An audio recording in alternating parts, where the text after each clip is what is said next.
Hello friends, आप सबका स्वागत है आपके अपने यूट्यूब चैनल फार्मा एमसीक्यू। हमारी सीरीज को बच्चों कंटिन्यू करते हैं। 5000 एमसीक्यूज की सीरीज हमने स्टार्ट करी थी ना बच्चों, जिसमें 100 क्वेश्चन एक वीडियो में लेके आती हूँ।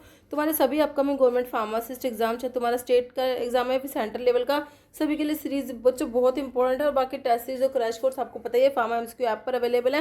ऐप का लिंक वीडियो के डिस्क्रिप्शन बॉक्स में रहता है, बाकी आप प्ले स्टोर से भी ऐप को डाउनलोड कर सकते हो। ओके, देखिए बच्चों, अभी यहाँ पर हमने कैसे क्या क्वेश्चन इसमें इंक्लूड करे हैं। ओके, देखो क्वेश्चन है, what is obtained on performing concentrated nitric acid test on fresh rauwolfia root. Okay, तो रिवोल्फिया जो कि आप इंडोल अल्कलॉइड भी पढ़ते हो, रिवोल्फिया सर्पेंटाइन एपोसर्नेसी फैमिली वाला सर्पगंधा है ना, स्नेक लाइक रूट, वही रिवोल्फिया है। तो इसमें रिजर्पिन होता है जो कि एंटी हाइपरटेंसिव होता है ना। ये सारी बात बहुत इंपॉर्टेंट है। तो यहाँ पर पूछा है कि भाई कंसंट्रेटेड नाइट्रिक एसिड जो है इसमें रिवोल्फिया कौन सा कलर देगा इसके साथ में।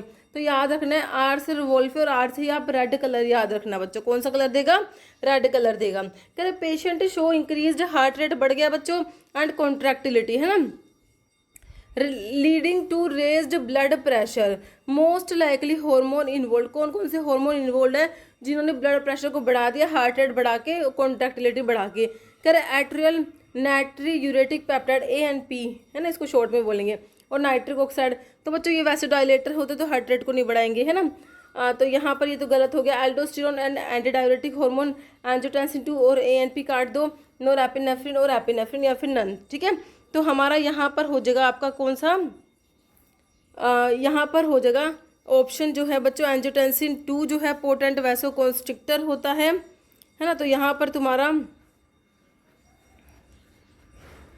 तो ये बच्चों यहाँ पर नोरेपिनेफ्रिन और एपिनेफ्रिन आएगा हमारा ना, क्योंकि एट्रल नाइट्रियोटिक पेप्टाइड तो कराएगा नहीं बच्चों। यहाँ पर ऑप्शन जो है यहाँ पर डी करेक्ट होगा, एक गलत लिखा हुआ है सी वाला। नोर एपिनेफ्रिन और एपिनेफ्रिन जो होते हैं हमारे, ये हार्ट रेट को बढ़ाएंगे। ओके, तो ऑप्शन डी करेक्ट होगा। कह रहे नोर एपिनेफ्रिन और एपिनेफ्रिन बाइंड करते हैं directly to beta 1 adrenergic receptor से, जो कि प्रेजेंट है कहाँ पर बच्चों, कार्डियोमायोसाइट्स एंड पेसमेकर की सेल्स में। ओके, तो क्या होता है इनकी बाइंडिंग से, क्या होता है इंट्रासेलुलर कैस्केड दैट, जिससे क्या होता है हार्ट रेट बढ़ता है, जिसे आप पॉजिटिव क्रोनोट्रोपिक इफेक्ट कहते हो, और सब फोर्स ऑफ कॉन्ट्रैक्शन बढ़ेगा जिसे हम पॉजिटिव एनाट्रोपिक इफेक्ट कहते हैं है ना। तो और इनका वस्कुलर इफेक्ट क्या आता है, they also target α1 adrenergic receptor on vascular smooth muscles to cause vasoconstriction है ना, combined with increase cardiac performance this quickly elevate, जिससे ब्लड प्रेशर बढ़ेगा। ठीक है, तो इसलिए तुम्हारा आंसर ऑप्शन डी हो गया। तुम्हारा नोर एपिनेफ्रिन और एपिनेफ्रिन जो है बच्चों ये बढ़ाएंगे। ओके, बाकी जो आपका ANP दिया हुआ था तुम्हें, एट्रियल नाइट्री यूरेटिक पेप्टाइड जो होता है बच्चों, ये ब्लड प्रेशर को रिड्यूस कराता है ना। ये वैसोडाइलेटर है तुम्हारा, नाइट्रिक ऑक्साइड और ANP दोनों वैसोडाइलेटर, तो BP को कम कराएंगे, ब्लड वेसल्स को रिलैक्स कराते हैं और पेरिफेरल रेजिस्टेंस को कम कराते हैं। ओके, बाकी हमारा एल्डोस्टेरोन है और एंटी डायरेटिक हार्मोन है ना।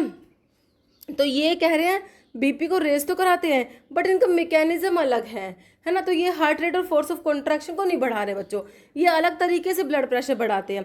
ये इंक्रीज कराएंगे, ब्लड का वॉल्यूम बढ़ाते हैं through renal fluid and sodium reabsorption से है ना। बाकी डायरेक्टली एक्सपैंड नहीं कराते, एक्यूरेट हार्ट अटैक कॉन्ट्रैक्टिलिटी को बढ़ा के नहीं कराते। तो इसलिए तुम्हारा आंसर क्या हुआ था, एपिनेफ्रिन और जो है नोराड्रेनालिन। ओके, और एंजियोटेंसिन 2 आपका वैसोकंस्ट्रिक्टर होता है जो ब्लड प्रेशर को बढ़ाता है, लेकिन उस ऑप्शन में आपको साथ में ANP दिया हुआ था जो एट्रियल नाइट्रियोटिक पेप्टाइड होता है जो कि कम कराता है। ओके, तो इसलिए तुम्हारा इसका आंसर क्या बन गया बच्चों, आंसर हमारा ऑप्शन डी था, नोरेपिनेफ्रिन एंड एपिनेफ्रिन। ओके, अभी नेक्स्ट क्वेश्चन देखिए। नेक्स्ट है ऑयली लिक्विड जो प्रेजेंट है बाल्सम ऑफ टोलू में, जो ऑयली लिक्विड होता है ना बच्चों, उसे पता है क्या कहते हो, मैंथोल, थाइमोल, यूजिनोल नहीं कहोगे, सिनेमिसिन होता है, ये ऑप्शन बी हो जाएगा। Okay, medical termination of pregnancy act हमारा 1971 के रूल्स 1975 में आए। ये एक्ट उनके ईयर काफ़ी इंपॉर्टेंट है, काफ़ी बार क्वेश्चन बनते हैं। Vital capacity include all except, तुम वाइटल कैपेसिटी को कैलकुलेट करते हो तो ये इंस्पायरेटरी रिजर्व वॉल्यूम होता है, प्लस करो एक्सपायरेटरी रिजर्व वॉल्यूम, प्लस करो बच्चों रेजिडुअल वॉल्यूम, नहीं टाइडल वॉल्यूम, क्योंकि इसको कैलकुलेट करते वक्त रेजिडुअल वॉल्यूम तो आता नहीं। अगर तुमने इसमें इन तीनों के साथ है ना, मतलब वाइटल कैपेसिटी में रेजिडुअल वॉल्यूम को जोड़ दिया, ये तुम्हारा टोटल लंग कैपेसिटी बन जाएगा। ठीक है, तो अब यहाँ पर कह रहे हैं कौन सा इसमें नहीं आता वाइटल कैपेसिटी को कैलकुलेट करते वक्त, हम इसमें एक्सेप्ट हो जाएगा रेजिडुअल वॉल्यूम। तो यहाँ पर ऑप्शन सी तुम्हारा करेक्ट हो जाएगा बच्चों। वाइटल कैपेसिटी का रिप्रेजेंट करता है maximum volume of air that a person can forcefully expel through lungs after maximum inhalation के बाद कितना मैक्सिमम तुम एक्सहेलेशन कर सकते हो, है ना। तो इसका फॉर्मूला याद रखना, inspiratory reserve volume plus expiratory reserve volume plus tidal volume. Okay, करें petroleum layer gambier fluorescence test जो है बच्चों, ये एक तो बात क्या, पेल कैटेचू जो है ये टेस्ट पॉजिटिव देता है। तो गैम्बियर फ्लोरेसेंस टेस्ट में जो पेट्रोलियम लेयर है इसमें ग्रीन कलर की फ्लोरेसेंस ऑब्जर्व होती है, और ये कौन देता है फ्लोरेसेंस, पेल कैटेचू, है ना।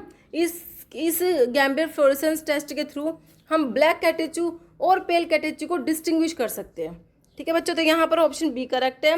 टू मेन टाइप के शेयर्स कौन कौन से हैं बच्चों, एक तो होता है इक्विटी शेयर्स होते हैं, दूसरे आपके प्रीफरेंस शेयर्स होते हैं। ओके, तो यहाँ पर ऑप्शन डी करेक्ट हो जाएगा। डिसफेगिया, है ना, डिस मतलब डिफिकल्टी है, सभी में डिफिकल्टी दे रखा है, लेकिन किस में डिफिकल्टी, स्पीकिंग में, स्वेलोइंग में, डाइजेशन में कि ब्रीदिंग में।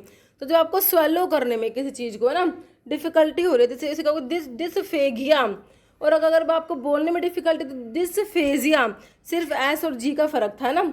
बाकी डाइजेशन में डिस्पेप्सिया, अगर डाइजेशन में डिफिकल्टी है, ब्रीदिंग में डिफिकल्टी है डिस्पनिया, है ना। नहीं सर, मेजर विटामिन जो आंवला में, आंवला जो है जो आंवला, इसमें हमारा टैनिन्स की ड्रग में आप पढ़ते हो, अम्बिलिका ऑफिस एनालिस यूफोरबिएसी फैमिली होती है, इसमें हमारा विटामिन सी प्रेजेंट होता है आंवला में। ओके, विटामिन सी को एस्कोर्बिक एसिड भी कहते हो, इसकी डेफिशिएंसी से स्कर्वी डिजीज हो जाती है, याद रखना है तुमने। ओके बच्चों, बाकी B12 साइनोकोबालामीन होता है हमारा, विटामिन ए को रेटिनोल कहते हो, और विटामिन डी तुम्हारा स्टीरॉयडल होता है। शेड्यूल एम के बारे में क्वेश्चन है, M of drug and cosmetic rules deals with. M में हम पढ़ते हैं जीएमपी के बारे में, तो एम में नार्कोटिक कंट्रोल, ड्रग प्राइसिंग नहीं आएगा, जीएमपी आ जाएगा, ऑप्शन सी करेक्ट हो जाएगा। Drug basket method is associated with, तो manufacturing system, individual prescription system नहीं बच्चों, आपका नॉन चार्ज, जो आपके फ्लोर स्टॉक सिस्टम होता है, चार्ज और नॉन चार्ज, है ना। तो non charge floor stock system से एसोसिएटेड है ड्रग बास्केट मेथड बच्चों, ऑप्शन सी करेक्ट है। Time interval between infection and first appearance of signs and symptoms, है ना। तो इसके बीच का जो टाइम इंटरवल है, टाइम ड्यूरेशन है, this is known as incubation period. क्या कहोगे बच्चों इसको, इंक्यूबेशन पीरियड क्या होता है, ऐसा time interval between infection and first appearance of signs and symptoms. Okay, तो ऑप्शन बी करेक्ट है। जिमनेमा कॉमनली नोन एज, तो किसको, जिमनेमा को कॉमनली मतलब जिमनेमा का सिनोनिम पूछ रहे हैं, है ना। तो तुलसी दे रखा है, तुलसी तो भाई हमारा तुलसी का सिनोनिम होली बेसिल होता है ना। आंवला नीम नहीं होगा, ये तुम्हारा गुड़मार होता है, जिमनेमा सिल्वेस्ट्री एस्क्लिपिडियेसी फैमिली होती है, जिमनेमा एंटी डायबिटिक होता है, इसमें जिमनेमिक एसिड है, इसका सिनोनिम है गुड़मार। ओके, याद रखना तुमने, ऑप्शन बी करेक्ट है। Ideal buffering pH range antacid का कितना होता है बच्चों, 7 से 9, 1 से 2, 4 से 6, 10 से 12, तो होता है कितना, 4 से 6, याद रखना, ऑप्शन सी करें। Ideal antacid should buffer the stomach content to a pH between 4 to 6, this range effectively relieve the symptoms of indigestion and heartburn while allowing the stomach natural digestive system pepsin to be irreversibly inactivated at pH5, है ना। buffering above this range risk causing acid rebound या systemic alkalosis। Okay, तो याद रखना तुमने कितना होगा, 4 से 6 के बीच में होगा। ओके, कहते हैं which radio isotope is used for both radiotherapy के लिए and sterilisation of heat labile substances को स्टरलाइज करने के लिए। तो बताइए, स्ट्रोंटियम 90, कोबाल्ट 60, रेडियम 227 है, कोबाल्ट 57, तो कोबाल्ट 60 आपने पढ़ा होगा बच्चों, है ना, option B. Which muscle shows fascicles that spread widely and converge at a central tendon forming a triangular shape बन जाती है इसकी, ट्रायंगुलर शेप किसकी है, पेक्टोरालिस मेजर है, डाइगेस्ट्रिक मसल है, ऑर्बिक्युलरिस ओक्यूलाई है, या स्टर्नोहायोड। तो बच्चों आपकी जो पेक्टोरालिस मेजर होती है ना, ये ऑप्शन ए करेक्ट हो जाएगा। ओके, तो जो पेक्टोरालिस मेजर जो ये क्लासिक एग्जाम्पल है कन्वर्जेंट मसल का, इसके fascicles spread widely across a broad origin point the clavicle sternum and costal cartilage and converge होते to a single narrow tendon that attach to humerus forming a distinct triangular या fan shape की shape बन जाती है। Okay, बाकी digastric muscles जो लिखी हुई थी, कह रहे features 2 bellies united by central tendon, और जो ऑर्बिक्युलरिस ओक्यूलाई जो है ये circular sphincter muscle around the eye के अराउंड होती है। और sternohyoid thin strap like parallel muscles होती है नेक में। ओके, शेड्यूल्स के ऊपर क्वेश्चन शेड्यूल पी के बारे में पूछा आप लोगों से, तो हम क्या पढ़ते हैं शेड्यूल पी में लाइफ पीरियड ऑफ ड्रग आता है जो कि तुम्हें ऑप्शन सी में दिया है, life period and storage of drugs, option C correct है। Unit dose dispensing system can be broadly classified into, तो यूनिट डोज डिस्पेंसिंग सिस्टम में आपका आता है centralised unit dose dispensing system और बच्चों decentralised unit dose drug distribution system. Answer हो जाएगा option C correct. What is buffer, भाई बफर होते हैं जो कि पीएच को चेंज नहीं होने देते, विच रेजिस्ट चेंज इन पीएच। कह रहे सोल्यूशन विद ओनली एसिड, ऐसा नहीं होता बच्चों, solution which resist change in pH correct हो जाएगा ऑप्शन बी। जैसे कि तुम्हारे एसिडिक बफर होंगे तो उसमें क्या होगा, वीक एसिड होगा and salt of this weak acid with a strong conjugate base, बच्चों दिस इज एसिडिक बफर, ऐसे ही तुम्हारा बेसिक बफर होता है। Okay, following best represent the core component of epidemiology, कह रहे infection, immunity, inflammation, cause, cure, care, diagnosis, treatment, prognosis of frequency, distribution and determinants of disease, option D correct हो जाएगा बच्चों। epidemiology is fundamentally study of how often disease occur in different groups, okay, different groups of people, जिसे आप frequency कहोगे, where and when this disease develop, जिसे distribution कहोगे, and why और how they occur, जैसे आप डिटर्मिनेंट्स कहोगे, है ना। It provide the core framework use to track outbreak and develop public health policies. Okay, करे following colourants is correctly match with its source and stability, बताइए कौन से कलरेंट्स करेक्टली मैच कर रहे हैं। कुरकुमिन के बारे में लिखा, क्रोकस सटाइवा स्टेबल इन एल्काई, paprika oleoresins capsicum annum unstable, carotene का बिक्सा ओरिलाना, प्रेसिडिन एसिड या कार्माइन पाउडर, टाइलोपियस कोकस प्रेस्टर बिलो pH 4, तो कह रहे करेक्टली मैच करेगा बच्चों तुम्हारा ऑप्शन डी करेक्टली मैच करेगा। ठीक है, देखो कुरकुमिन के बारे में लिखा हुआ है तो ये आपका क्रोकस सटाइवस से नहीं मिलता है, कुरकुमा लोंगा से मिलता है ना। क्रोकस सटाइवस तो सैफरन है तुम्हारा, कुरकुमा लोंगा टर्मरिक हल्दी जो होता है ना तुम्हारा, उससे कुरकुमिन मिलता है। और कह रहे ये अनस्टेबल होता है अल्कलाइन कंडीशंस में, यहाँ पर लिखा होता है स्टेबल लेकिन ये अनस्टेबल है बच्चों अल्कलाइन कंडीशन में, जहाँ पर डिग्रेड हो जाता है अल्कलाइन में। पैप्रिका ओलियोरेजिन्स जो है ये बच्चों कैप्सिकम एनम से मिलता है but valued in the food industry for being quite stable against light heat और पीएच के अगेंस्ट स्टेबल है, यहाँ पर अनस्टेबल लिखा हुआ है इसलिए गलत हो गया। Though it can still be subject to photo oxidation. Okay, next तुम्हारा जो है कैरोटीन के बारे में लिखा हुआ है, मेजर सोर्स इंक्लूड कैरेट्स या bixa orellana but they are stable over a wide pH range, पे स्टेबल होते हैं, ऑयल सोल्यूबल पिगमेंट्स होते हैं, ये डू नॉट सिंपली प्रेसिपिटेट होते हैं, एसिड में प्रेसिपिटेट नहीं होते हैं। ओके, तो इसलिए ये भी गलत था। बाकी कार्माइन जो पाउडर होता है डिराइव होता है कोकिनियल इंसेक्ट से जो कि है डैक्टाइलोपियस कोकस। ये पिगमेंट जो होता है एल्यूमिनियम कैल्शियम लेक होता है कार्बनिक एसिड का, is known to precipitate out of solution at highly acidic conditions, typically under pH 3.5 to 4। Okay, कह रहे receptors with no non endogenous ligand, तो बच्चों ये तुम्हारे क्या होते हैं ऑर्फन रिसेप्टर्स, इन्हें तुम कहोगे, क्या कहोगे, orphan receptors. Okay, orphan receptors ऐसे रिसेप्टर्स होते हैं that have been identified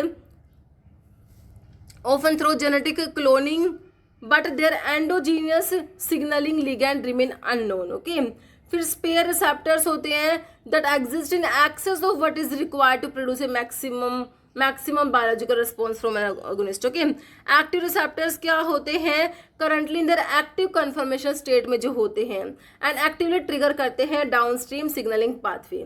silent receptors क्या होते हैं, जैसे कि तुम्हारे प्लाज्मा प्रोटीन्स होते हैं जो बाइंड करते हैं ड्रग एंड मॉलिक्यूल से but do not elicit any immediate pharmacological या फिजियोलॉजिकल रिस्पॉन्स। ओके, कह रहे which pair consist of Lewis acid and Lewis base respectively, तो एसिड बेस की थ्योरी है वहाँ पर जो हमारा लेविस एसिड बेस कंसेप्ट है उसके अकॉर्डिंग ये जो इलेक्ट्रॉन कंसेप्ट भी इसे कहते हैं, इसमें हमने एल बेड से याद करा लेविस बेस इलेक्ट्रॉन डोनर और लेविस एसिड इलेक्ट्रॉन एक्सेप्टर होते हैं बच्चों, है ना।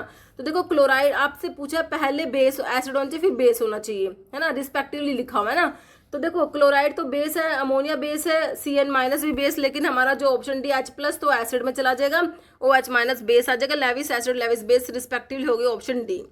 Immunity after gonorrhoea, gonorrhoea STDs में आता है, sexually transmitted disease. Neisseria gonorrhoea, gonorrhoea cause कराता है।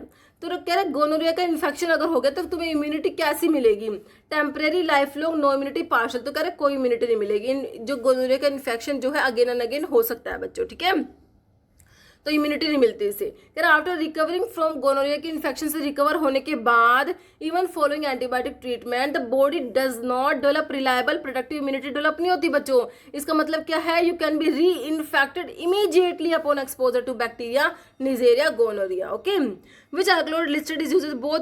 बच्चों कोलेरेटिक भी है और लैक्सेटिव भी है। एर्गोनोविन दिया, मॉर्फिन दिया, ये बोल्डाइन होता है, याद रखना, पिलोकार्पिन दे रखा है, तुम्हें ऑप्शन सी करेक्ट हो जाएगा। कह रहे बोल्डाइन क्या है, प्रिंसिपल एल्कलॉइड होता है जो डिराइव होता है लीव्स ऑफ बोल्डो ट्रीज, है ना, प्यूमस बोल्डस। वाइडली यूज करते हो ट्रेडिशनल मेडिसिन में एंड फोटोथेरेपी में एज बोथ है। ये कोलेरेटिक्स भी होता है, मतलब कि स्टिमुलेट करता है, इंक्रीज करता है secretion of bile from the liver, और माइल्ड लैक्सेटिव होता है। ओके, कह रहे what is a compelling indication for diuretics. भाई डायरेटिक्स को कहाँ पर यूज करोगे तुम, क्रोनिक किडनी डिजीज में यूज करोगे भाई, डायबिटीज में, हार्ट फेलियर में, या फिर पोस्ट एमआई में, या फिर नन।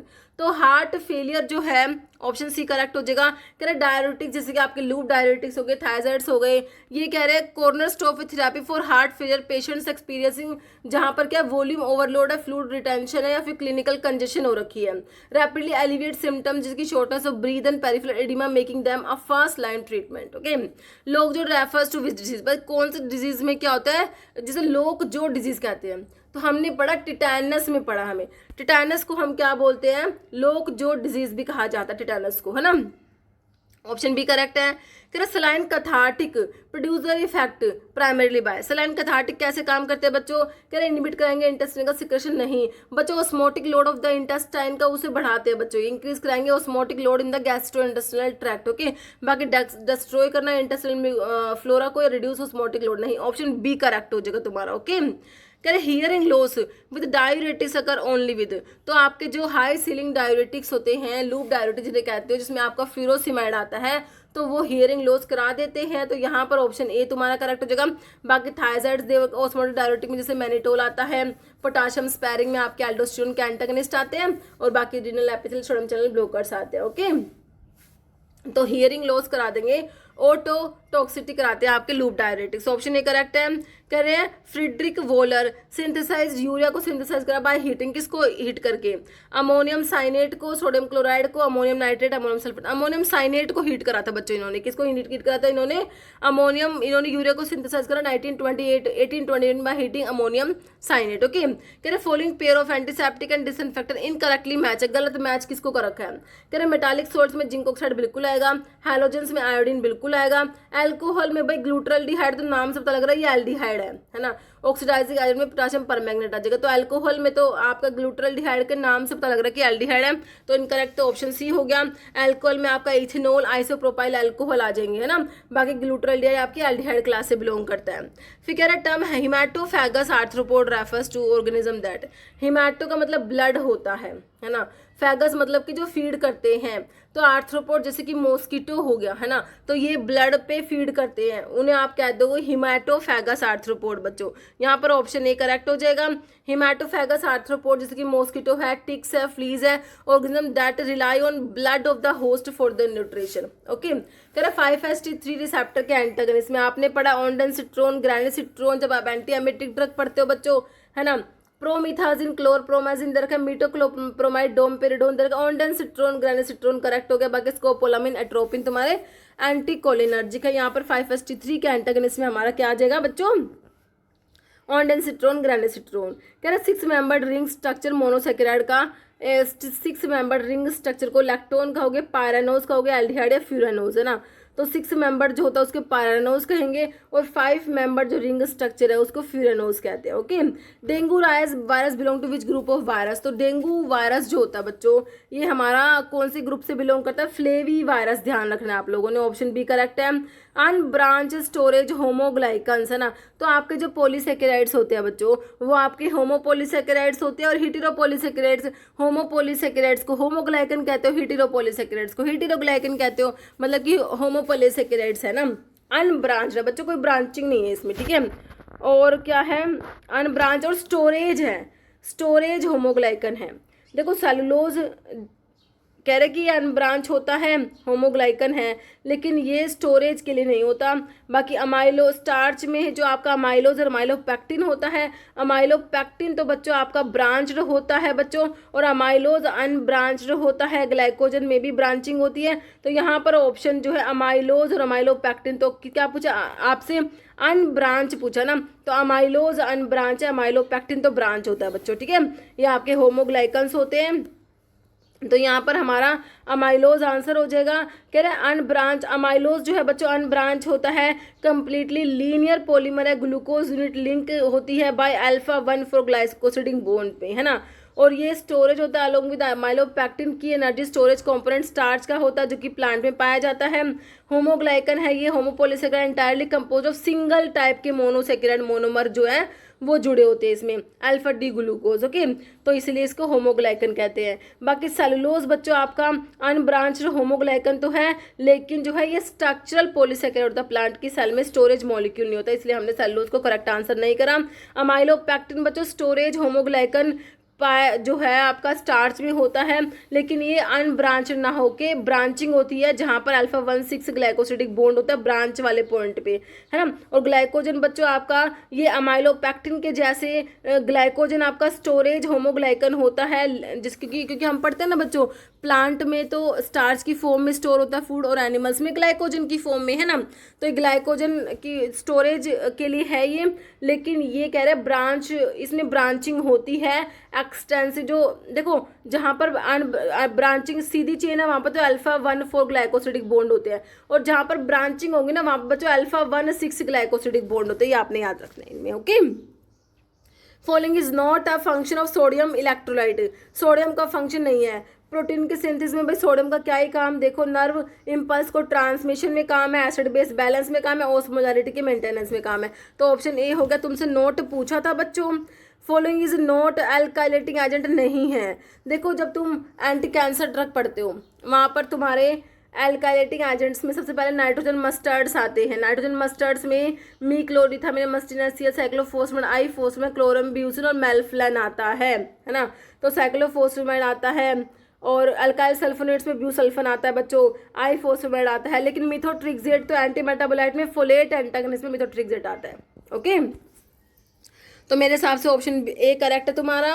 कह रहा C2 carbon of try acyl glycerol become कारल। देखो बच्चों ट्राई असाइल ग्लिसरोल, भाई ग्लिसरोल जैसे देखो तुम्हारा ग्लिसरोल क्या होता है, ये होता है ना ग्लिसरोल, CH2OH CHOH, मतलब इसको ऐसे बनाओ तुम एक बारी, देखो इसको तो CH2OH रहने दो, इसको CHOH और इसको CH2OH, है ना। देखो अब ये कह रहा है C2 कार्बन कारल कब होगा, है ना।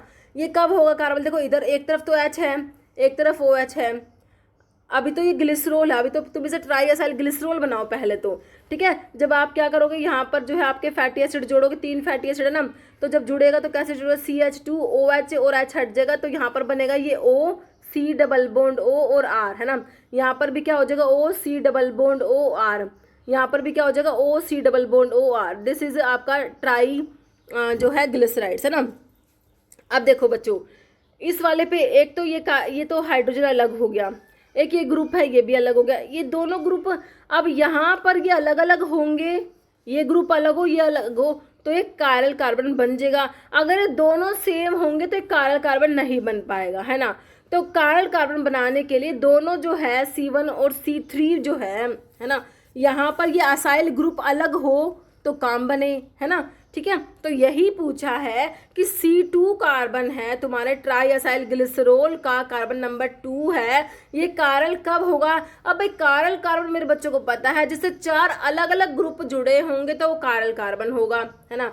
तो इससे 4 अलग अलग ग्रुप कब जुड़ेंगे, जब ये R जो असाइल ग्रुप है मेरे बच्चों, अगर असाइल ग्रुप ये वाला अलग हो और C1 और C3 का अलग हो तो कारल कार्बन हो जाएगा। बस यही हमारा यहाँ पर आंसर है कि असाइल ग्रुप जो है C1 और C3 का डिफरेंट होगा तो हमारा C2 कारल कार्बन बन जाएगा।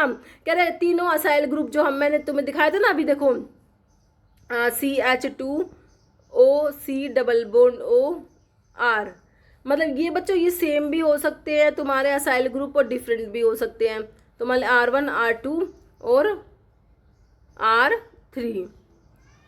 तो ये कह रहे हैं कि ये तीनों असाइल ग्रुप अगर सेम होंगे, भाई सेम होंगे तो कारल तो होएगा ही नहीं है, तो मतलब ही नहीं है इसका।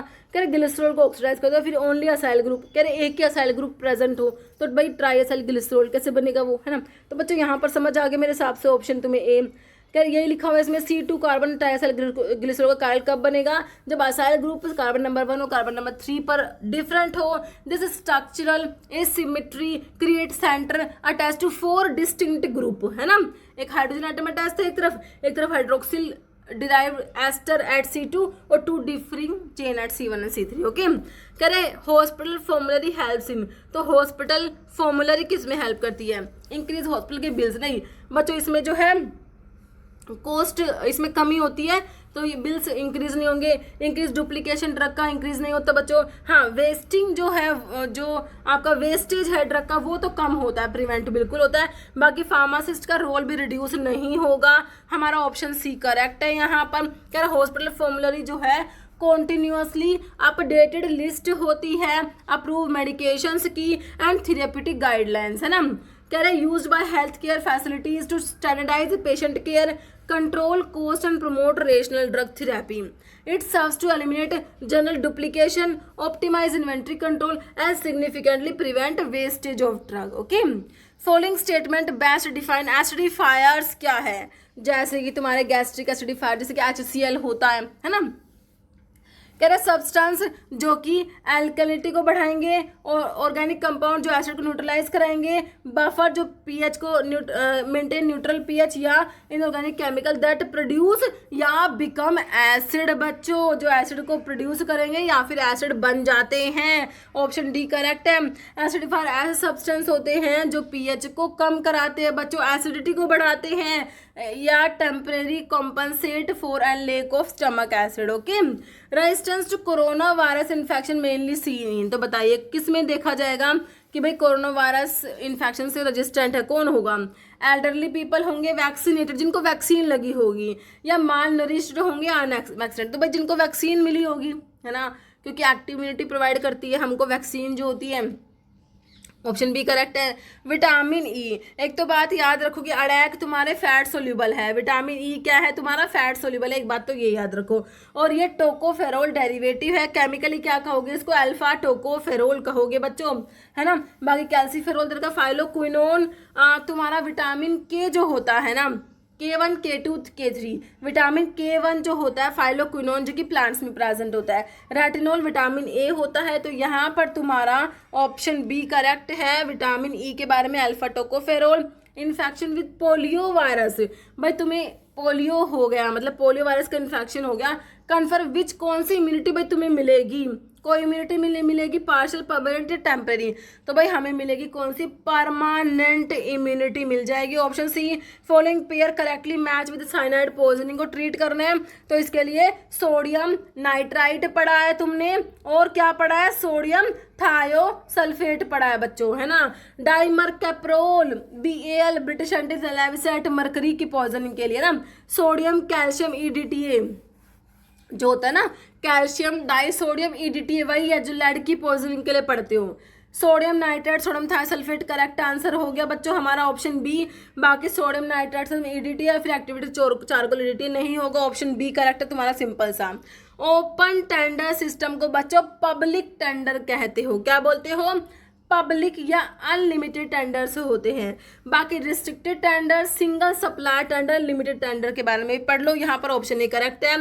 पब्लिक या अनलिमिटेड या ओपन टेंडर जो होते हैं, इनको ओपन टेंडर को पब्लिक टेंडर या अनलिमिटेड टेंडर कहते हैं, क्यों, because it is publicly advertised by newspapers, online portals या official websites. It has no restrictions on participation, meaning any eligible supplier या contractor can openly submit a bid. Okay, restricted tenders क्या होते हैं, इन्हें selective या close tender कहते हैं। Restrict bidding process by only inviting pre qualified या short listed vendors to submit proposals. Okay, ये तुम्हारे रिस्ट्रिक्टेड टेंडर्स है, इन्हें आप सेलेक्टिव या क्लोज टेंडर भी कहते हो। इसमें क्या होता है, restrict bidding process by only invite करते हैं प्री क्वालिफाइड या शॉर्ट लिस्टिंग वेंडर्स को to submit proposal. Single supplier tender जो होते हैं, this process involves directly invite करते हैं एग्जैक्टली वन स्पेसिफिक सप्लायर या contractor to submit a bid, usually for proprietary items और urgent emergencies where no alternative source exist. Limited जो है हमारे टेंडर जो है ये तो रिस्ट्रिक्टेड टेंडर जो है उसी की तरीके से होता है। इसमें limited tender system bypass public advertisement and send direct invitation to a small preselected group of non supplier. Okay, following use करेंगे लेड की पॉइजनिंग में। लेड की पॉइजनिंग में बच्चों बताओ, सोडियम कैल्शियम ईडीटी भैया ये होता है कैल्शियम डाइसोडियम ईडीटी भी बोलते हैं इसको, ऐसे है ना, ये होता है ये, ठीक है। तो लेड की पॉजिटिव में बिल्कुल यूज करेंगे बच्चों। सोडियम नाइट्राइड और सोडियम थायोसल्फेट तुमने साइनाइड के लिए पढ़ा, एक्टिवेटेड चारकोल नहीं होगा, तो यहाँ पर ऑप्शन ए तुम्हारा सिंपल सा करेक्ट है। सोडियम कैल्शियम ईडीटी आपका कैल्शियम डाइसोडियम ईडीटी भी कहते हो, प्राइमरी चिलेटिंग एजेंट होता है जो कि मेडिसिनल मैनेजमेंट में और chelation therapy of lead poisoning में हम यूज करेंगे। ये हैवी मेटल से बाइंड करता है बच्चों और एक स्टेबल नॉन टॉक्सिक कॉम्प्लेक्स बना लेगा और सेफली एक्सक्रीट हो जाता है यूरिन में। Okay, insoluble dietary fibre mainly found in, तो बताओ भाई insoluble dietary fibre wheat brand vegetables है, फ्रूट ओट्स है, मिल्क एग्स है या बीन्स एंड बार्ली, तो आपके व्हीट ब्रांड और वेजिटेबल्स आ जाएंगे, है ना। Phylloquinone participate in which type of biological process in plants, है ना। तो हमने विटामिन K1 जो होता है फाइलोक्विनोन जो कि प्लांट्स में प्रेजेंट होता है, तो फर्मेंटेशन में पार्टिसिपेट करेगा भाई फोटोसिंथेसिस, रेस्पिरेशन की ग्लाइकोलिसिस या फिर इनमें से कोई नहीं, तो ये फोटोसिंथेसिस हो जाएगा, तुम्हारा ऑप्शन बी करेक्ट हो जाएगा। फाइलोक्विनोन विटामिन K1 होता है, function is essential electron carrier and co-factor within photosystem 1 in photosynthetic organism like green plants, algae and cyanobacteria. During the light dependent reactions of photosynthesis facilitate electron transfer through its specific kinetic and thermodynamic properties. Okay, which radioisotope is used in fibrinogen scan के लिए, तो बच्चों देखो यहाँ पर xenon तो use नहीं करोगे, तो 133 भी काट दो, 131 भी काट दो, सोडियम भी नहीं होगा, आयोडीन होगा, 125 होगा, ऑप्शन बी करेक्ट हो जाएगा। कह रहे फिब्रिनोजन स्कैन को आप फिब्रिनोजन अपटेक टेस्ट भी कहते हो, डायग्नोस्टिक प्रोसीजर होता है, यूज करते हैं to detect active deep vein thrombosis के लिए। ये कैसे काम करता है, by intravenously administering fibrinogen labelled with iodine 125 which is then incorporated into actively forming blood clots and can be detected using external scintillation counter. Okay, formation of vitamin D3 in skin, skin में vitamin D3 जो कि कोलेकैल्सिफेरोल होता है ना, वही होता है ना विटामिन D3, हाँ, तो उसकी फॉर्मेशन के लिए बताना है। कह रहे नॉन एंजाइमेटिक, हाँ बिल्कुल नॉन एंजाइमेटिक प्रोसेस होती है हमारी स्किन के एपिडर्मिस में, बिल्कुल ट्रिगर बाय सनलाइट, हाँ सनलाइट के एक्सपोजर में ही जो है विटामिन D3 आप लोगों का बनता है। एंजाइमेटिक ऑक्सीडेशन नहीं होता, एटीपी डिपेंडेंट रिएक्शन या एंजाइमेटिक हाइड्रोक्सिलेशन नहीं है बच्चों, नॉन एंजाइमेटिक रिएक्शंस होती है, यूवी लाइट से ट्रिगर होती है ना सनलाइट। ओके, तो ऑप्शन ए करेक्ट है। देखो भाई हमारा जो विटामिन डी के बारे में थोड़ा सा पढ़ लो, फैट सोल्यूबल तो है, एडैक मैंने तुमको बता रखा है, इसको सनशाइन विटामिन भी कहते हो, एंटी रैचेटिक विटामिन भी कहते हो, है ना। देखो तुम्हारा जो प्लांट में एर्गोस्टिरोल होता है ना, वो सनलाइट की प्रेजेंस में एर्गो कैल्सीफेरोल विटामिन D2 में कन्वर्ट होता है। और एनिमल्स में जो होता है बच्चों, जब कोलेस्ट्रॉल की बायोसिंथेसिस में हमारा 7 डिहाइड्रो कोलेस्ट्रॉल बनता है, तो ये जो है हमारे स्किन में सनलाइट के एक्सपोजर से ये बनता है कोलेकैल्सिफेरोल जो कि विटामिन D3 होता है। तो यहाँ पर कोई भी एंजाइम की रिक्वायरमेंट नहीं है, यही तुमसे क्वेश्चन बना हुआ था, है ना। कोलेकैल्सिफेरोल तुम्हारे स्किन में कैसे बन रहा है भाई, सनलाइट से। हम कहते हैं ना सूर्य की रोशनी से तुम्हें विटामिन D मिलता है, तो यही है कि भाई तुम्हारे पास इसका प्रिकर्सर है 7 डिहाइड्रो कोलेस्ट्रॉल, तो हमारे अंदर होता है, कोलेस्ट्रॉल की बायोसिंथेसिस में इंटरमीडिएट बनता है ये, तो सनलाइट के एक्सपोजर से ये हमारा 7 डिहाइड्रो कोलेस्ट्रॉल बन जाएगा विटामिन D3 में, जैसे आप कोलेकैल्सिफेरोल कहते हो, कैल्साइल भी बोलते हो। फिर क्या होता है उसके बाद लीवर में जाके हमारी जो है 25 हाइड्रोक्सी कोलेकैल्सिफेरोल बनता है, और उसके बाद एक प्रोसेस होता है किडनी में जहां पर आपका ये एक्टिव फॉर्म में कन्वर्ट हो जाएगा 125 डाइहाइड्रोक्सी कोलेकैल्सिफेरोल, जिसे कैल्सिट्रायोल भी कहते हो, एक्टिव फॉर्म होते हैं विटामिन D3 की। ओके बच्चों, बायोलॉजिकली एक्टिव फॉर्म है विटामिन D का, ठीक है, कैल्सिट्रायोल जो होता है, ध्यान रखना है। कह रहा लोअर प्राइस टेक्निक का मतलब क्या है भाई, तुम प्राइस कम करोगे, इसका मतलब क्या है। कह रहा selling product at reduce price, हाँ बिल्कुल सही है भाई। लोअर प्राइस का मतलब है हम प्राइस कम करके हमारा प्रोडक्ट सेल कर रहे हैं। अब भाई देखो तुम प्राइस कम करोगे तो सेल्स तो बढ़ेंगी, है ना, जैसे हमने प्राइस कम करा तो सेल्स बढ़ गई, तो यही बात है, इसका यही मतलब होता है, ऑप्शन तो ए ही करेक्ट हो जाएगा। बाकी देखो लोअर प्राइस में प्राइस को बढ़ा तो नहीं रहे तुम, है ना, फिक्सिंग यूनिफॉर्म प्राइस है, selling price at higher price भी नहीं होगा, ऑप्शन ए ही सिंपल सा करेक्ट है ना बच्चों। नेक्स्ट देखो, according to pharmaceutical ethics first priority of pharmacist, भाई हमारे फार्मासिस्ट की पहली प्रायोरिटी क्या है बताओ? ड्रग को प्रमोट करना? बिल्कुल नहीं। कंज्यूमर्स की हेल्थ और वेलबींग? बिल्कुल सही है। इन्वेंट्री को मैनेज करना है, लेकिन फर्स्ट प्रायोरिटी क्या है ये पूछे तुमसे, है ना, प्रॉफिट को मैक्सिमाइज करना नहीं होता। तो हमारे जो पेशेंट्स होते हैं, है ना, उनकी हेल्थ हमारे लिए बहुत इंपॉर्टेंट होती है, तो हमारा ऑप्शन बी करेक्ट है। Enzyme accelerate the rate of reaction primarily bye, हमने पढ़ा है एंजाइम जो है रेट ऑफ रिएक्शन को बढ़ाते हैं कैसे? एक्टिवेशन एनर्जी को कम करा देते हैं बच्चों, है ना। तो यहाँ पर देखो टेम्परेचर को बढ़ाते नहीं है, स्टेबलाइज कराएंगे ट्रांजिशन स्टेट को, चेंजिंग इक्विलिब्रियम को चेंज भी नहीं करेंगे, या फिर सबस्ट्रेट की कंसंट्रेशन को बढ़ाते भी नहीं है। तो यहाँ पर ऑप्शन बी तुम्हारा करेक्ट हो जाएगा बच्चों, एक्टिवेशन एनर्जी को कम कराते हैं जिससे कि ट्रांजिशन स्टेज को स्टेबलाइज करा देते हैं, ऑप्शन बी करेक्ट है। Enzyme function as biological catalyst by lowering activation energy barrier of a reaction. They achieve this primarily by binding tightly to the high energy transition state. By stabilizing this transient structure, enzyme reduce total energy required to reach it, allowing the reaction to proceed at a much faster rate. Okay, कह रहे हैं if prescriber is unaware of formulary, भाई prescriber formulary से unaware है, pharmacist should, pharmacist क्या करेगा? Change कर देगा प्रिस्क्रिप्शन को विदाउट टेलिंग, बिना बताए प्रिस्क्रिप्शन चेंज कर देंगे क्या? बिल्कुल नहीं करेंगे।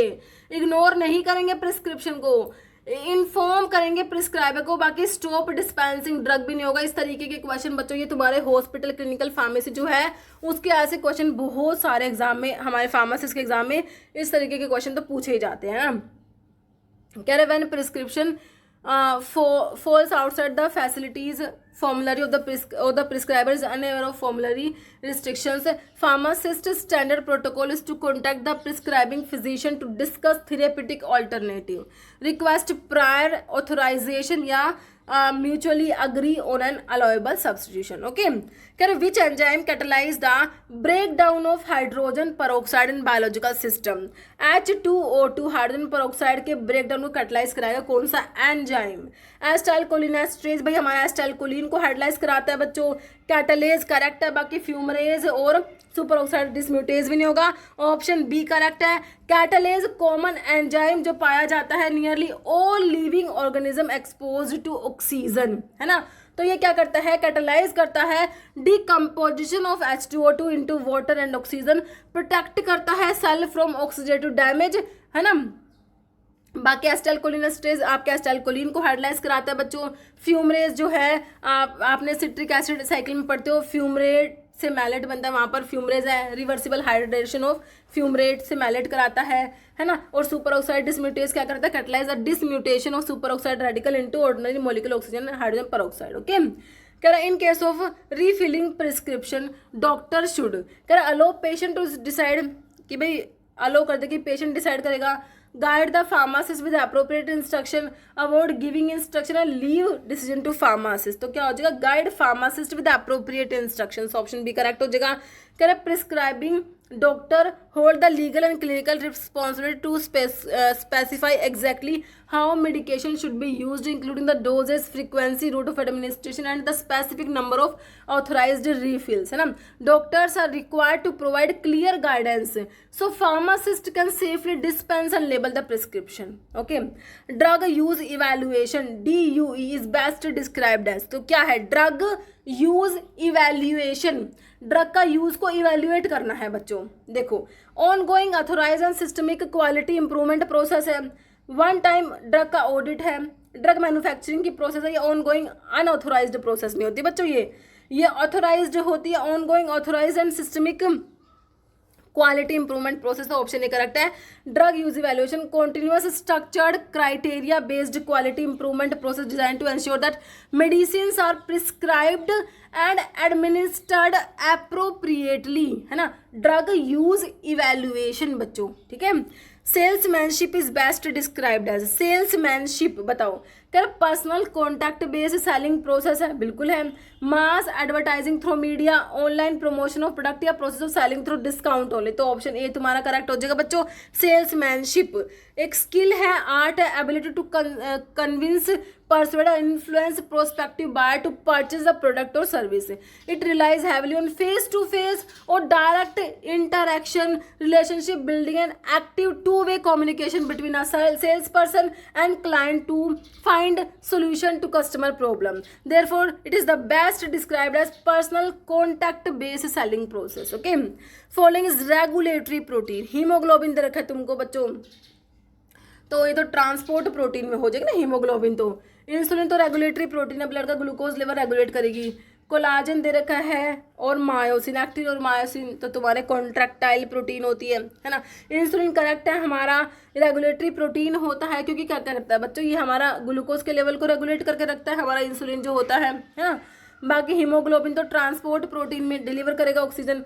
कोलाजन स्ट्रक्चरल प्रोटीन होता है, provide support and framework for tissues, है ना। Myosin, actin, myosin contractile proteins होते हैं। कह रहे level 1 evidence in adherence studies refer to meta analysis of randomised control trial with high power case series, non randomised concurrent cohort studies या historical cohort studies non randomise.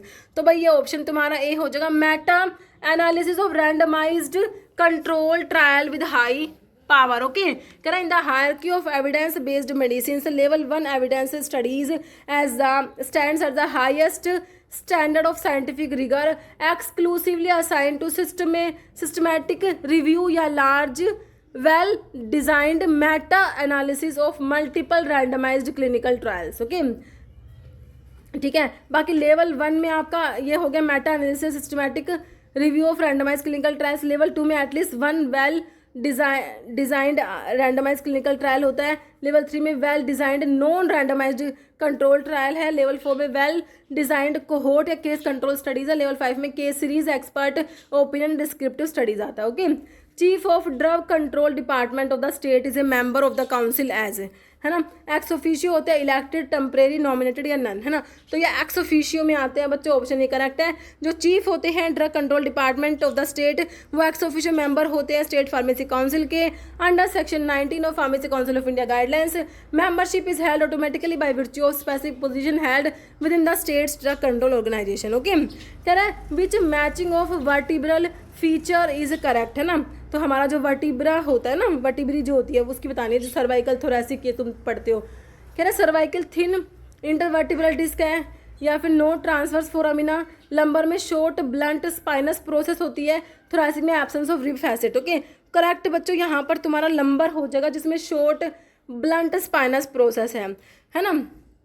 कह रहे lumbar जो है characterise by large thick typically blunt spinous process होती है, blunt होती है। Okay, और जो सर्वाइकल है बच्चों, इसमें इनमें लिखा हुआ था थिन इंटरवर्टिब्रल डिस्क नहीं होती बच्चों, थिक होती है intervertebral disc related to size of their vertebral bodies which make neck highly flexible and uniquely contain transverse foramina present होते हैं। इन्होंने कहा था नो ट्रांसवर्स फोनामिना, है ना।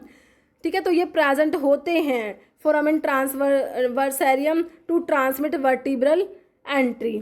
ओके, और आपका आगे लिखा हुआ थोरैसिक में कह रहे हैं have distinct rib facet costal facet on the vertebral bodies and transverse process to articulate with the ribs. Okay, next short term finance are generally required for. Short term finance किसके लिए required होते हैं? Working capital needs के लिए, fixed capital needs, merge activities, expansion of business. तो working capital needs के लिए short term finance जो होते हैं वो रिक्वायर होते हैं। कह रहे हैं वर्किंग कैपिटल नीड्स के लिए कह रहे हैं refer to capital required for period of less than 1 year to run day to day operations, जैसे कि वेजेस को पे करना, buying raw materials and managing cash flow. Fixed capital expansion and mergers, this require heavy capital investment that typically yield return over several year making them suitable for long term financing, जैसे कि equity या फिर long term bank loans. Okay, ceiling price जो होता है, price fixed by government, है ना, for scheduled formulations, वो सीलिंग प्राइस होता है। तो डीलर का प्राइस, मार्केट प्राइस, होलसेल नहीं बच्चों, गवर्नमेंट ने जो फिक्स करा ना वो होता है, ऑप्शन डी करेक्ट हो जाएगा। Which component is in the dispersed phase, oil in water emulsion है बच्चों, है ना। तो ऑयल डिस्पर्स है बच्चों, कॉन्टिन्यूस फेज वाटर है, ऑयल डिस्पर्स फेज हो जाएगी तुम्हारी ऑयल इन वाटर इमल्शन में।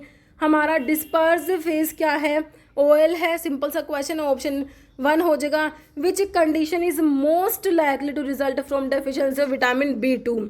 देखो भाई विटामिन B2 की डेफिशिएंसी से क्या होगा, स्कर्वी विटामिन C की डेफिशिएंसी से होता है, रिकेट्स विटामिन D की डेफिशिएंसी से, बच्चों में रिकेट्स, अडल्ट्स में osteomalacia, pellagra vitamin B3 niacin की डेफिशिएंसी से होता है। बचा क्या, एंगुलर स्टोमेटाइटिस होता है बच्चों। हमारे विटामिन B1 तो थायमिन, तो B2 राइबोफ्लेविन की डेफिशिएंसी से होता है एंगुलर स्टोमेटाइटिस, जिसे आप एंगुलर चिलाइटिस या चिलोसिस भी कहते हो। इसमें painful red and fissured inflammatory lesions बन जाते हैं at the corner of the mouth, है ना। क्लासिक साइन है एल्बीफ्लेविनोसिस, जो आप विटामिन B2 डेफिशिएंसी को बोलते हो। Okay, which special labelling instruction should be applied when dispensing emulsions और सस्पेंशंस को डिस्पेंस करते हैं तो हमें क्या लेबलिंग इंस्ट्रक्शन की ज़रूरत है, shake well before use. Okay, तो ऑप्शन डी करेक्ट है।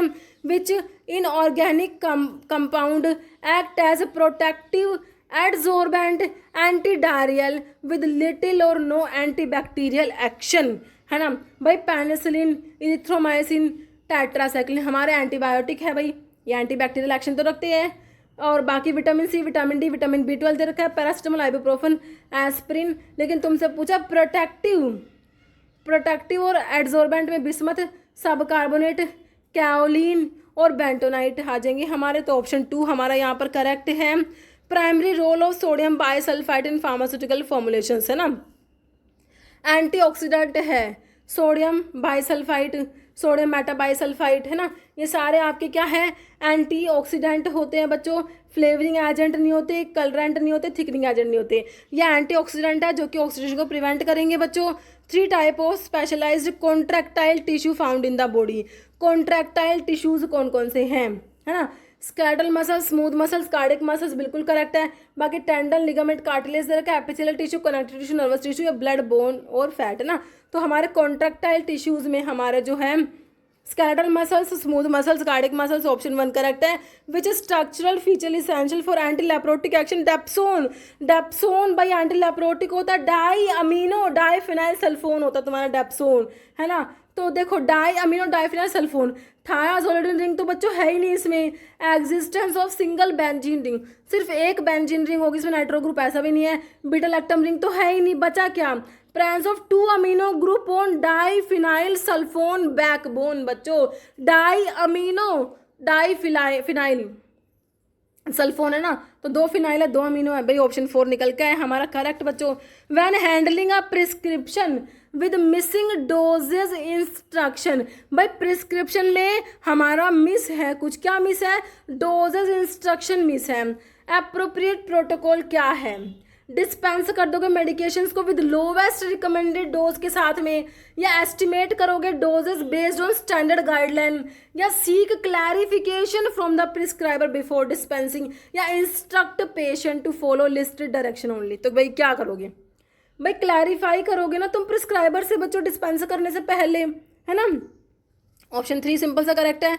Which characteristic distinguish hypophosphorous acid from other common acid used as excipient in pharmaceutical chemistry. Hypophosphorous acid कह रहा रिएक्ट करेगा प्रोटीन से सोल्ट बनाने के लिए, स्ट्रॉन्ग बेस होता है, इंसोल्यूबल नहीं होता बच्चों। इसमें सिर्फ एक आयोनाइजेबल हाइड्रोजन है। अब इसके नाम से H3PO2 आपको लग रहा होगा 3 हाइड्रोजन है, लेकिन इसमें सिर्फ एक आयोनाइजेबल हाइड्रोजन होता है। तो हमारा ऑप्शन 4 करेक्ट है। Enzyme cyclooxygenase primarily inhibited by analgesic and antipyretic is also called.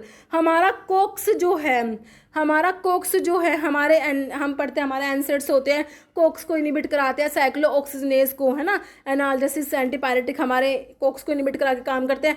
कह रहे कोक्स को तुम और क्या कहते हो, साइक्लोऑक्सीजनेस को देखो एसिटाइल कोलिनेस्ट्रेज सिंथेज कहोगे, एल्डोज ऑक्सीडोरेक्टेज कहोगे, प्रोस्टाग्लैंडिन एंडोपरोक्साइड सिंथेज कहोगे, या तुम्हारा कैटिकोल ओ मिथाइल ट्रांसफर कॉम्ट अलग है। तो बच्चों देखो क्वेश्चन नहीं भी पता तो एलिमिनेशन मेथड से निकाल सकते हो। देखो कॉम्ट लग रहा है इसमें होगा, यहाँ पर एल्डोज ऑक्सीडोरेडक्टेज जैसा कुछ इसमें होता नहीं है, एसिटाइलकोलिनेस्टेरेज भी नहीं है, तो यहाँ पर ये प्रोस्टाग्लैंडिन्स क्योंकि बनते हैं इससे, है ना, prostaglandin endoperoxide synthase, option 3 correct हो जाएगा।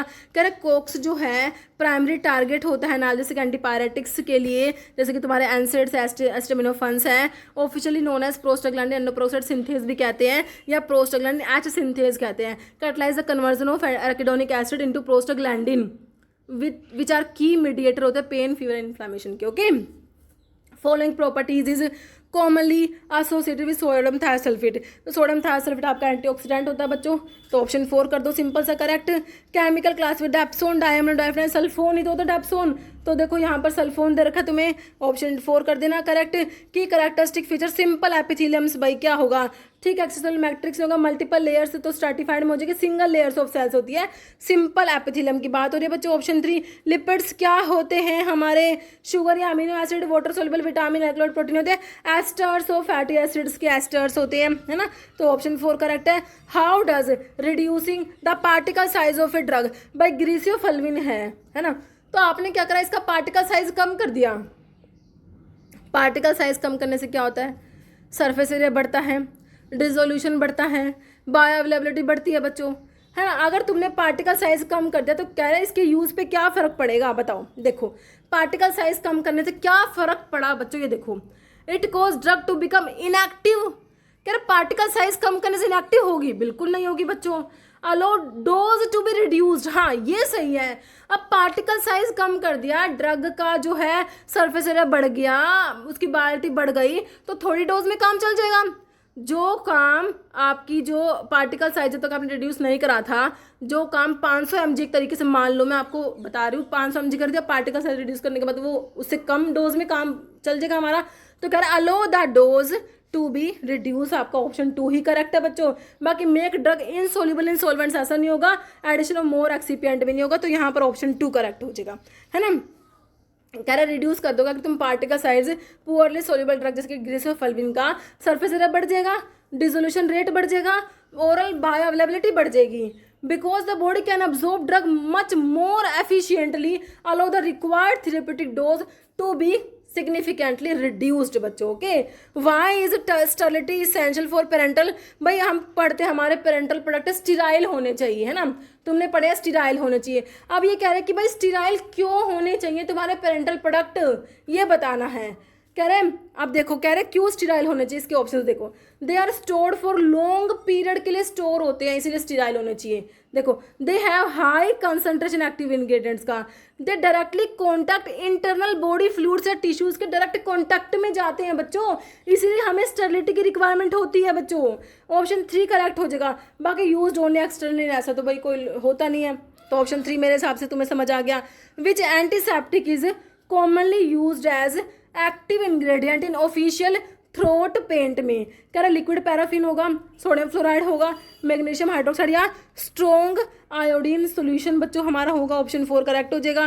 Which disease is cause by bacteria found in rodent के यूरिन में, जो बैक्टीरिया पाया जाएगा ना बच्चों, उससे तुम्हें ये डिजीज हो रही है बच्चों, रोडेंट के यूरिन में, है ना, तो रेबीज दे रखा है यहाँ पर, डेंगू दे रखा है, लैप्टोस्पायरोसिस की टिटेनस, तो हमारा लैप्टोस्पायरोसिस होगा बच्चों, ऑप्शन 3 हो जाएगा। लैप्टोस्पायरोसिस एक ऐसा illness cause by bacteria leptospira, you can get it after getting water soil contaminated by animal का यूरिन से। Okay, what are enzyme primarily composed of, हमारे एंजाइम्स क्या होते हैं, protein in nature.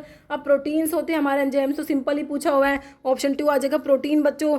What does it हम pharmacology, भाई pharmacology में क्या करते हो, ड्रग्स के बारे में पढ़ते हो ना बच्चों, क्या है study of medical procedure, surgeries के बारे में पढ़ते हो फार्माकोलॉजी में, किसके बारे में पढ़ा, तो भाई तुम्हारी फार्माकोलॉजी की बुक है उसमें क्या पढ़ते हो, देखो सर्जरीज के बारे में पढ़ते हो, साइंस ऑफ माइक्रोब्स और उनका इफेक्ट हेल्थ पर, या साइंस ऑफ ड्रग्स, ड्रग्स की स्टडी करते हैं हम फार्माकोलॉजी में बच्चों, ड्रग्स की and there interaction with living system, option 3 correct हो जाएगा। बाकी study of human anatomy and physiology, आपका HAP होता है ह्यूमन एनाटॉमी एंड फिजियोलॉजी, है ना, तो ऑप्शन 3 करेक्ट है। Which system of measurement is commonly refer to as a troy system in pharmaceutics, है ना, हमारा जो इंपीरियल सिस्टम होता है, इंपीरियल सिस्टम में ही आपका एपोथिकैरी सिस्टम आता है, एक ट्रोय सिस्टम आता है, ये दे रखे ना, एपोथिकैरिस और एपोथिकैरी सिस्टम और अवॉर्ड ऑफ पोय सिस्टम, 2 सिस्टम आते हैं इंपीरियल सिस्टम में, एपोथिकैरी सिस्टम और अवॉर्ड ऑफ पोय सिस्टम, है ना। एपोथिकरी सिस्टम को ही ट्रोय सिस्टम कहते हैं बच्चों। अवोडोपोइस में पाउंड मैंने आपको स्टैंडर्ड यूनिट वेइंग के लिए बताई थी, और यहाँ पर ग्रेन बताई थी, है ना। तो यहाँ पर ट्रोय सिस्टम है, एपोथिकरी सिस्टम को हमने ऑप्शन 1 करेक्ट हो जाएगा। देखो इंपीरियल सिस्टम जो होता है measurement of weight in imperial system के लिए, इंपीरियल सिस्टम को डिवाइड कर 2 पार्ट में वेट को मेजरमेंट करने के लिए, अवोडोपोइस और एपोथिकैरिस। अवोडोपोइस में पी से pound standard unit for weighing के लिए होती है, और जो एपोथिकैरिस को ट्रोय सिस्टम कहते हैं इसमें ग्रेन स्टैंडर्ड यूनिट होती है, ये हमने पढ़ा हुआ है ना बच्चों। बाकी 1 स्क्रैपल में कितने ग्रेन है इसके ऊपर भी क्वेश्चन बनते हैं बच्चों। 1 स्क्रैपल में 20 ग्रेन है आपके, ना एपोथिकैरिस सिस्टम में। 1 ड्रैका में 60 है, 1 आउंस में 480 ग्रेन है, 1 पाउंड में 5760 ग्रेन है। ओके, तो आपका जो है एपोथिकैरिस में तो 5760 480 ग्रेन है 1 आउंस में, और यहाँ पर 1 आउंस में 437.5 ग्रेन है। थोड़ा सा ध्यान रखना। ओके, कह रहे विच शुड आ टिश्यू, क्या कह रहे tissue poses if it is an important location for filtration lining the alveoli of the lungs. Lungs की एल्वियोली मेन गैसियस एक्सचेंज होता है ना, तुम पढ़ते हो एल्वियोली में क्या होता है, मेन गैसियस एक्सचेंज होता है ना, और ग्लोमेरुलाई ऑफ किडनी, है ना। तो कौन सा यहाँ पर टिश्यू है, स्ट्रैटिफाइड स्क्वैमस, सिंपल कुबोडल, ट्रांजिशनल नहीं होता, सिंपल स्क्वैमस एपिथेलियम प्रेजेंट होता है मेरे बच्चों। ऑप्शन 4 करेक्ट हो जाएगा। ओके, रोडेंट बोन डिजीज कौन सा है, मलेरिया तो मॉस्किटो से फैलता है, प्लेग होता है ना, ये फ्ली हमने पढ़ा था। प्लेग जो होता है बच्चों ये फ्ली ट्रांसमिट कराती है इसको, तो प्लेग आ जाएगा। बाकी कोलेरा तो वाटर बोर्न है तुम्हारा, ट्यूबरक्लोसिस एयरबोर्न में आता है। तो प्लेग जो है rodent borne disease, infectious, transmitted directly by bites, scratch या contact with urine and faeces, और indirectly by vector like flea and ticks, है ना। तो आपके जो है इसमें कौन कौन से आते हैं, जो है हंटा वायरस आ गया, लेप्टोस्पायरोसिस आ गया, रैट बाइट फीवर, प्लेग आ गया। Okay, following requirement must be met by retail drug store pharmacist incharge before starting the business, है ना। बताओ, registration as a registered pharmacist with the state pharmacy council, भाई बिल्कुल होना चाहिए, तुम्हारे पर रजिस्ट्रेशन तो होना ही चाहिए। Holding a degree in pharmaceutical management, बिल्कुल नहीं। Obtaining business licence from local authority या कंप्लीटिंग फार्मेसी रेजिडेंसी प्रोग्राम, तो यहाँ पर ऑप्शन 1 तुम्हारा करेक्ट हो गया भाई, है ना। नेक्स्ट है main function of Meta filter media, filtration में बच्चों फिल्टर मीडिया जो है इसका मेन काम क्या है, retain solid while allowing liquid to pass, भाई हाँ भाई लिक्विड इससे पास हो जाएगा, सॉलिड इसके ऊपर रिटेन रह जाएगा, सिंपल सा है ना। जैसे तुम फिल्टर केक कह दोगे जो कि सॉलिड ऊपर रिटेन रह जाएगा। डिजोल्व सॉलिड्स इन लिक्विड या केमिकली रिएक्ट करेगा फिल्ट्रेट से या increase the temperature of the liquid, तो ऑप्शन 1 सिंपल सा करेक्ट हो गया बच्चों ना। First step in first aid treatment after snake bite, भाई सांप ने काट लिया सबसे पहले क्या करोगे, पेशेंट को शांत करना है ताकि भाई उसका मतलब एकदम से बीपी ना बढ़ जाए, है ना। एकदम से ब्लड प्रेशर बढ़ेगा तो ब्लड का फ्लो बढ़ेगा तो आपका जो ये जो है पॉइजन है वो फैल जाएगा, तो उसको शांत करना है पेशेंट को, है ना। तो कह रहे हैं ले द पेशेंट डाउन एंड काम दैम, उनको शांत करना है पहले, सबसे पहले ऑप्शन 1 ही करेक्ट हो जाएगा।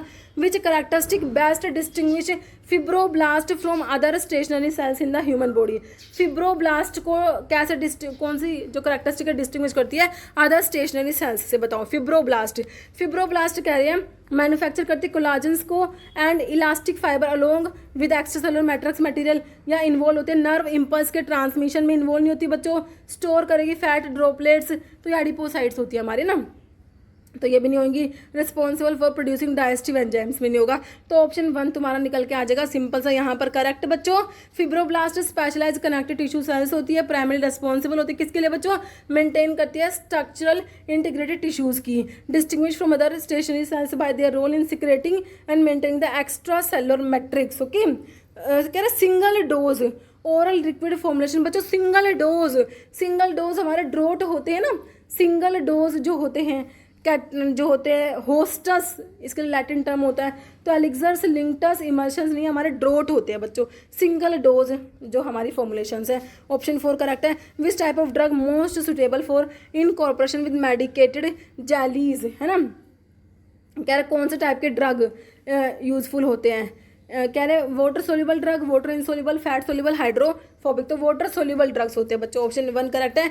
Medicated jellies aqueous based translucent semi solid systems होते हैं because they contain considerable amount of water, water soluble active ingredients dissolve perfectly in the gel base without disrupting the structural integrity clarity of the jellies. Okay, कह रहे pharmacist needs to prepare, कितना ml prepare करना है, 500 ml prepare करना है, 70% volume पर volume alcohol use करना, 95% volume पर volume alcohol and purified water है ना। तो हमने पढ़ा है भाई, इसको तुम एलिगेशन मेथड इसको निकाल दो सिंपल सा, तो इसको आप कैलकुलेट कर लेना है ना। यहाँ पर ऑप्शन आपका निकल के आ जाएगा क्या, option 1 368.4 ml। Okay, most ampoules and vials are made of this type of glass, तो आपके type 1 glass highly resistant borosilicate glass के बने होते हैं, ऑप्शन 1 करेक्ट हो जाएगा। Which component in Karl Fischer reagent act as antioxidant in the presence of iodine and pyridine, है ना।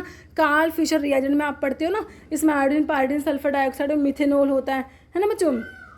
हमने IPSM से याद भी करा था इसको, ठीक है। तो इसमें जो एंटीऑक्सीडेंट है वो हमारा क्या हो जाएगा, सल्फर डाइऑक्साइड हो जाएगा बच्चों, ऑप्शन 1 करेक्ट हो जाएगा। Which gas is commonly used as inert antioxidant in pharmaceutical preparations में, इनर्ट एंटीऑक्सीडेंट आपका नाइट्रोजन होता है, ऑप्शन 1 करेक्ट हो जाएगा। What is primary legal requirement for premise to function as a retail pharmacy in India, तो बताओ legal requirement बतानी है क्या है।